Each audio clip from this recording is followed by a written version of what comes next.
morning of the 21st of August, soon after daylight, we were awakened by the sound of gunshots and loud yelling in the streets. We immediately came to the conclusion that the town was under attack, presumably by bushwhackers from Missouri. And without a word, deadly aim was taken at him, shot after shot in rapid succession, emptying his revolver, then taking the weapon from the hand of his companion, and unloading that weapon to make sure of certain death. God had forgotten us. The match was applied to our house. He pointed his pistol to my breast and said he would shoot me too if I didn't leave. I took my screaming children and went across the road and threw ourselves on the grass. Sharply their pistols rang out the death summons. The victim sank into the earth, pierced with 4 bullets.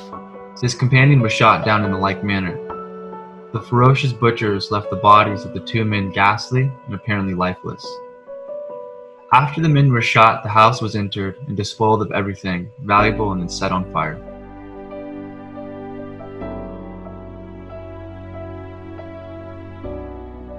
It is doubtful whether the world has ever witnessed such a scene of horror, certainly not outside the annals of savage warfare.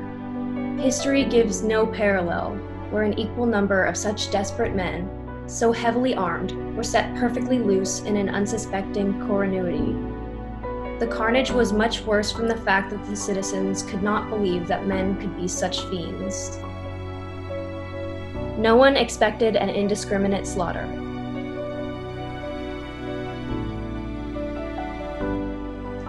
The scene was beyond description. Smoke rising from hundreds of burning buildings, the dead lying in the streets and doorways, women and children searching for husbands and fathers, friends seeking friends. Several bodies were found so badly burned and shrunken you could hardly tell that they were human beings and could only surmise who they were.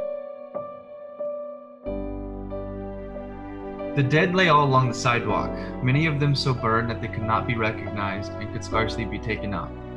Here and there among the embers, the bones of those who had perished in the buildings and had been consumed could be seen. On 2 sides of another block lay 17 bodies. The first sight that met our gaze was a father, almost frantic looking for the remains of his son among the embers of his office. Early on the morning after the massacre, our attention was attracted by loud wailings. We went in the direction of the sound, and among the ashes of a large building sat a woman, holding in her hands the blackened skull of her husband, who was shot and then burned inside their home. Her cries could be heard all over the desolated town, and added much to the feeling of sadness and horror which filled every heart. Lawrence has been stunned by the blow, but not killed. We feel confident she will rise from the ashes stronger than ever. Those were dark days that tried men's souls. Nevertheless, we learned to love our adopted city, country, and state.